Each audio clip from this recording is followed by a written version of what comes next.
성호영TV 새로운 날이 밝았습니다. 성호영님 안녕하세요. 네, 안녕하세요. 네, 이제 점점 여름이 되고 있네요. 네네. 제가 알기로는 우리 성호영님께서는 여름을 상당히 싫어하시는 걸로 알고 있는데. 네, 여름엔 돈이 좀 많이 들어요, 전기비가. 그렇죠. 하지만 저 더운 가운데서도 저희가 이렇게 유튜브를 통해서 성지순례를 갈 수 있다는 것만으로도 네네. 참 에너지와 저희가 탄소 제로를 이렇게 실천하고 있는 것 같습니다. 자, 그러면 오늘은 지난 시간에 저희가 나사렛을 살펴봤잖아요. 네네. 그래서 오늘은 또 가나를 살펴본다고 말씀하셨는데 이 가나 어떤 부분을 살펴보실 건가요? 자, 이제 끝부분에 얘기하겠지만, 가나라고만 얘기하게 되면 굉장히 오해의 여지가 많으니까, 항상 저희들은 갈릴리 가나, 이렇게 네. 얘기해야 됩니다. 네. 갈릴리 가나. 자, 그 이유는 나중에 이제 다 밝혀지게 됩니다. 네. 자, 갈릴리 가나 지역은 당시에 나사렛과 직선거리를 8km 정도 떨어진 장소인데, 나사렛은 한마디로 얘기해서 거긴 선한 게 나올 게 없어 라고 하는 장소였었고, 그 얘기를 했던 당사자인 나다나엘이 어디 사람이냐면 갈릴리 가나 사람이었었거든요. 그러니까 갈릴리 가나에서는 난 내세울 곳 있어 뭐 이런 얘기예요. 그러니까 이 지역은 뭐 교통적으로 봤었을 때 교통이 그러니까 갈릴리 지역을 지나고 있는 어떤 모든 도로들이 지나가고 있는 장소이기 때문에 나사렛보다는 훨씬 발전된 도시였던 것이 분명합니다. 자, 그리고 또 이곳에서는 예수님께서도 자주 다니시면서 많은 행적을 보이셨던 걸로 봤었을 때, 갈릴리 가나는 뭐 주변에 있는 다른 도시들보다는 굉장히 발전된 곳이 분명한 것은 맞는 것 같아요. 자, 이건 말할 필요도 없겠지만 갈릴리 가나는 예수님의 행적 가운데서 무엇으로 유명하죠? 네, 예수님 처음으로 그 혼인잔치의 기적을 일으키셨던 네, 물로 곳이죠. 포도주를 만들었던 장소로서 유명하잖아요. 네. 자, 그러니까 바로 이곳에서 예수님께서 첫 번째 이적을 행했던 장소로서 굉장히 유명했던 장소이고요. 또 그리고 두 번째 이적하고도 관계가 있죠. 두 번째 이적에서는 가버나움에서 왕의 신하, 그러니까 헤롯 안티파스의 신하가 아들이 이제 병들었을 때 예수님 앞에 낫기를 구하면서 온 것이잖아요. 네. 예수님께서는 뭐냐면 네 믿음이 너를 구원했다. 그 아들 병이 나갔으니까 열이 다 내릴 테니까 가봐라 얘기했었을 때 그것을 믿고 다시 돌아갔는데 예수님을 만나러 왔던 장소가 어디냐면 갈릴리 가나였었던 네. 거예요. 자, 그러니까 갈릴리 가나에서 예수님께서 주로 초반기에 많은 활동을 하셨던 것, 이것이 분명하다라는 것입니다. 그러면요, 이 가나가 저는 근데 사실 나다나엘이 말하기도 했지만 가나와 나사렛과 또 말씀하셨던 찌포리도 그렇고 네네네. 이제 헬라의 영향을 많이 받았던 곳들이잖아요. 네네. 근데 비슷비슷한 곳이라서 말씀하신 것처럼 제가 생각할 때는 그 영향을 비슷비슷하게 받았을 것 같은데 특별히 가나가 교통 말고도 이렇게 발전된 다른 이유가 있을까요? 자, 그러니까 뭐냐면 우리가 지도에서 보듯이 나사렛이 있고요. 거기서 4km 정도 떨어지게 되면은 칫볼이라는 곳이 있습니다. 네. 그리고 거기서 4km 정도 또 가게 되면은 가나가 있는 거예요. 네. 자, 그러니까 칫볼이라고 하는 신도시의 영향을 굉장히 많이 받았던 장소가 바로 가나이고요. 나사렛 같은 경우에는 이곳에 많은 사람들이 살면서 칫볼이를 건설하기 위해서 갔던 그런 그 베드타운 같은 어떤 장소예요. 그러니까 상대적으로 봤었을 때 나사렛은 좀 덜 발전이 되고요. 그리고 이곳의 어떤 영향이 북쪽에 있는 어떤 가나가 훨씬 더 많이 영향을 받았던 것 같아요. 그래서 가나 지역에 있는 사람들 우리는 가나 사람인데 갈릴리 가나인데 얘기하고 있고요. 나사렛을 봤을 때 뭐라고 얘기하냐면 야, 그 나사렛에서 선한 거 나올 곳 있어? 얘기하면서 나사렛을 얘기할 정도로 자, 가나 사람들이 뭐 확실하게 나사렛보다는 많은 어떤 영향을 받았던 좋은 곳에 살고 있던 것은 분명한 것 같습니다. 자, 그곳에 살고 있던 나다나엘이 예수님의 제자가 됐다라고 얘기하고 있거든요. 네. 나다나엘이 나중에 예수님의 제자가 됐는데 누가 된지 알고 계시나요? 바돌로메. 그렇죠. 네. 바돌로메이죠. 그렇기 때문에 갈릴리 가나에 가게 되면 어떤 교회가 있을까요? 바돌로메 교회가 그죠. 있나요? 당연히 바돌로메 기념교회가 있죠. 여기 나다나엘 집이고 그리고 여기가 바로 바돌로메 기념교회야 라고 얘기하면서 바돌로메 기념교회, 나다나엘 기념교회가 당연히 가나에 있습니다.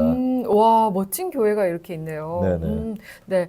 그러면요, 이 궁금한 게 갈릴리 가나 이곳에서 저희가 그냥 처음에 딱 떠오르는 거는 가나 혼인잔치 포도주 이거잖아요. 네네네. 그럼 일단은 유대인의 결혼 풍습 자체가 궁금해요. 도대체 어떤 식으로 결혼 이 잔치가 거행됐었고 어떤 상황 속에서 이 포도주가 모자랐는지. 자, 우리 같은 경우는 우리 결혼식을 자꾸 떠오르면 안 되는 거죠. 네. 우리 결혼식에는 뭐 포도주 우린 뭐 별로 그렇게 음영하는 데가 아니잖아요. 네.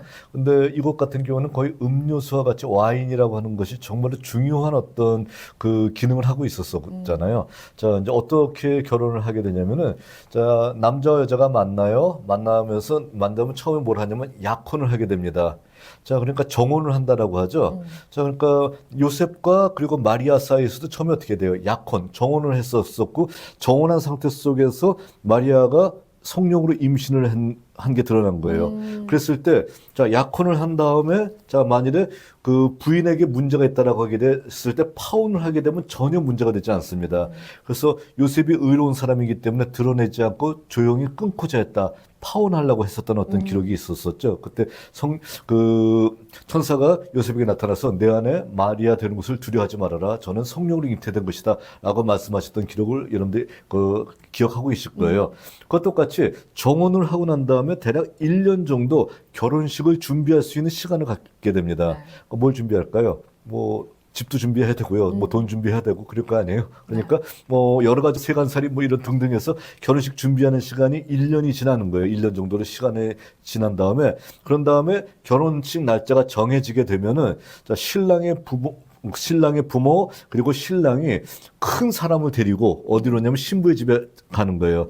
신부의 집에 가서 신부를 이제 정식으로 모시고 가는 거예요. 자, 데리고 가는 거예요. 데리고 간 다음에 그때부터 시작해서 신랑의 집에서 결혼 잔치가 있게 되는 겁니다. 근데 결혼 잔치를 어느 정도 하냐면은 만일에 신부가 처음 결혼을 한 사람이라고 하게 되면 일주일 잔치라고요. 와, 길게 하네요. 네네. 그리고 돌아온 싱글이다 하게 되면 3일 합니다. 자, 그러니까 뭐 3일 하는 것도 굉장히 긴 기간이지만 일주일 정도 잔치를 하려고 하게 되면 거의 뭐 여태까지 벌어놨던 거 다 쓸 정도로 기둥뿌리가 휘청거릴 정도로 굉장히 많은 어떤 아주 성대한 어떤 예식을 치르는 것이죠. 이렇게 예식을 치르고 있는데 당연히 어떻게 될까요? 주변에 있는 사람들이 생각보다 굉장히 많이 몰려와서 이제 축복을 하고 간다라고 하게 되면 어떻게 될까요? 뭐 음식이 부족할 수도 있고 또 가장 귀하다는 포도주도 부족할 수가 있다는 것이죠.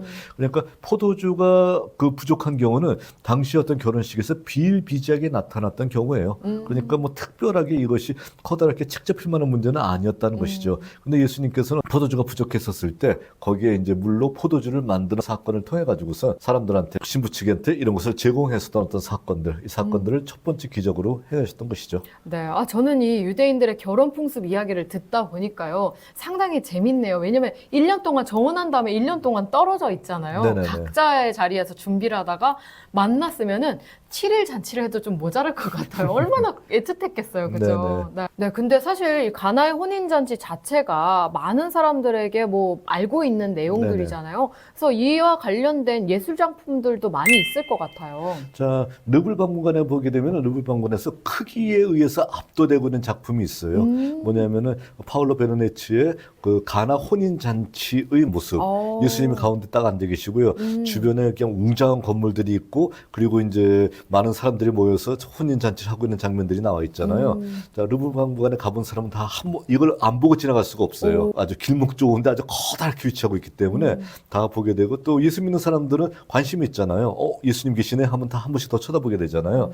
자, 그런데 주변의 건물들이 이게 어떻게 된 걸까요? 주변의 건물들이 갈릴리 가나의 건물일까요?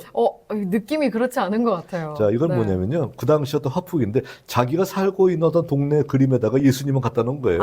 이건 어디냐면 베니스의 어떤 그런 웅장한 도시를 얘기하고 있고요. 네. 거기에 이제 예수님을 거기다가 모셔놓고 그리고 그림을 그린 것인데 이런 걸 보고 여기에 가나 혼인 자체의 모습이구나라고 착각하면 안 되겠네요. 그 절대로 안 되고 아니 왜 성경하고 다르게 그렸어?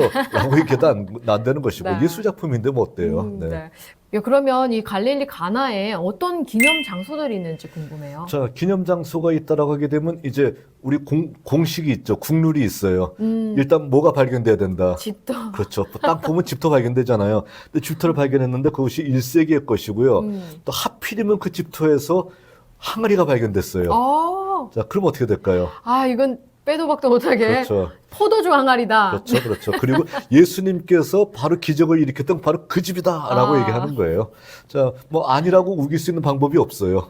자, 그러니까 대개는 그냥 못 이기는 척하면서 받아들이게 되는 것이죠.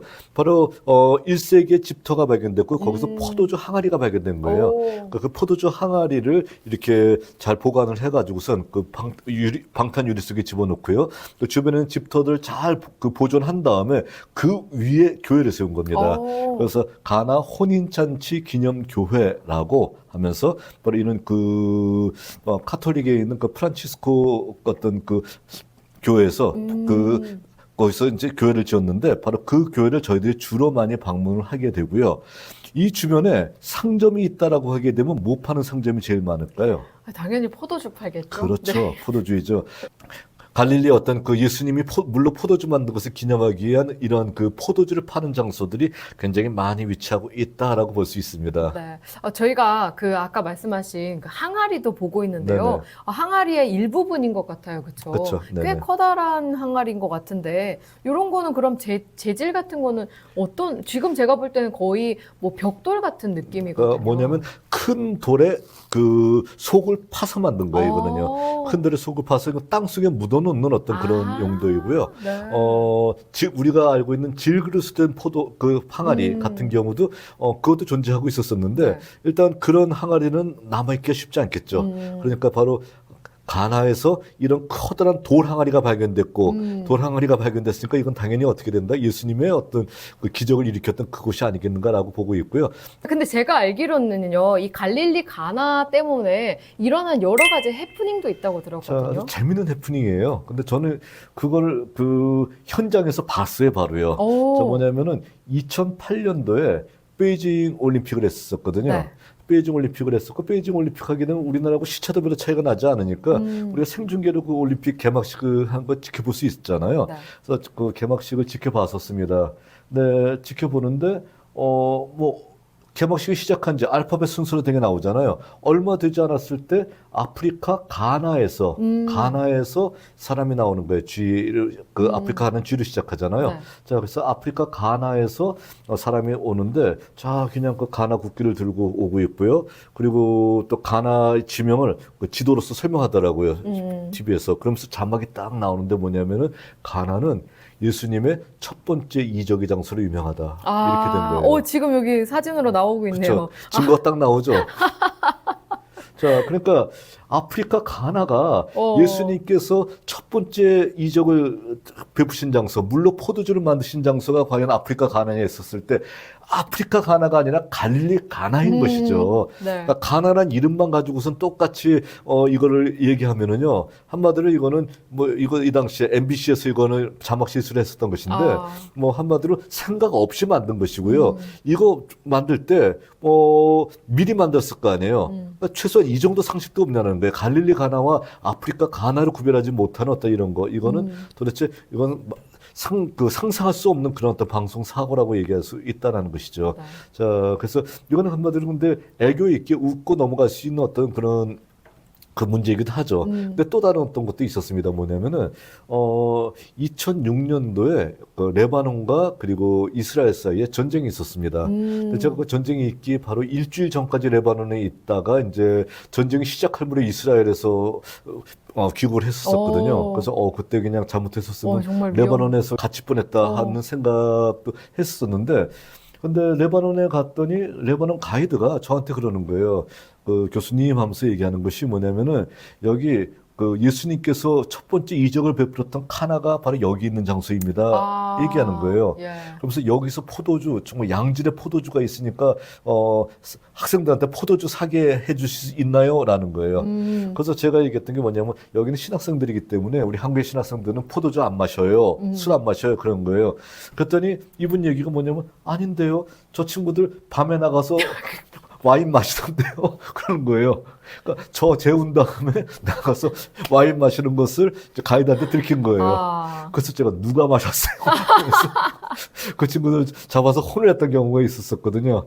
자, 근데 그때 이제 갈릴리 가나 말고 바로 이곳 레바논에도 가나가 있다라는 것을 저도 이제 처음 알게 됐던 것이죠. 자, 알게 됐었었는데, 자, 그것이 어느 위치에 있냐면 바로 우리 지도에 나와 있는 저 정도 위치에 있는 거예요. 레바논 남쪽 지역에 위치하고 있습니다. 자, 그런데 일주일 후에 이스라엘이 레바논을 침략해 들어갔었고요. 그리고 폭격을 가행했는데 어디가 폭격이 됐냐면은 우리가 지나갔던 그 레바논의 가나가 폭격을 받은 거예요. 그리고 전체 신문에서 어떻게 나왔냐면은 바로 이곳에 가나에 폭격이 떨어졌다. 레바논의 가나에 폭격이 떨어졌고, 그리고 포도원이 다 불바다가 됐다. 그런데 이곳은 어느 장소냐면 예수님께서 첫 번째 이적을 베풀었던 장소이다라고 신문에 나왔던 것이죠. 근데 잘못된 거예요. 네. 왜 잘못됐는지는 아시겠죠? 아까 갈릴리. 처음에 얘기했던 그거죠. 갈릴리 가나예요. 자, 다른 지역이 아니라 여기는 바로 레바논 지역, 페니키아에 있는 지역의 가나이고요. 갈릴리 가나는 다른 곳에 위치한 것이잖아요. 갈릴리 지역에 위치한 것이어야 되겠죠. 그러니까 바로 다른 곳이 필요한 것이 아니라 갈릴리 지역에서 가나를 찾아야 되는 것이지, 다른 지역에서 가나를 찾으면서 뭐 여기가 가나다라고 얘기하게 되면 포도주 많이 생산된다라고 가나라고 하게 되면 절대로 성경적이지 않은 것이고요. 네. 또 더더군다나 아프리카 가나를 가진 것이 예수 번째 이적을 베풀었던 장소라고 얘기면은 그건 한마디로 말이 안 되는 소리다라고 얘기할 수 있다는 겁니다. 예, 저희가 성경을 읽을 때 일단 진짜 성지를 가는 것도 중요하지만 일단 성경에서 말하고자 하는 것이 무엇인지 그렇죠. 좀 정확하게 읽고 또 성지를 공부하고 하는 것이 필요할 것 같습니다. 네네. 오늘 저희가 이렇게 갈릴리 가나 지역을 살펴봤는데요. 네네. 다음 시간엔 어디로 갈까요? 자, 이제 갈릴리에서 가나를 살펴봤으니까 갈릴리에서 또 다시 많이 나오는 장소가 어디냐면은 바로 가버나움이라는 장소이거든요. 네. 자, 뭐 굉장히 그것은 갈릴리 지역에서 가장 많이 발전했던 도시 중에 하나이고요. 예수님의 행적 가운데서도 가버나움이라는 곳에서 굉장히 많은 행적을 이 성경에 기록이 되어 있거든요. 네. 그 가버나움에 대해서 살펴보도록 하겠습니다. 네, 그럼 다음 시간엔 가버나움에서 만나보도록 하겠습니다. 여러분, 다음 시간에 만나요. 안녕!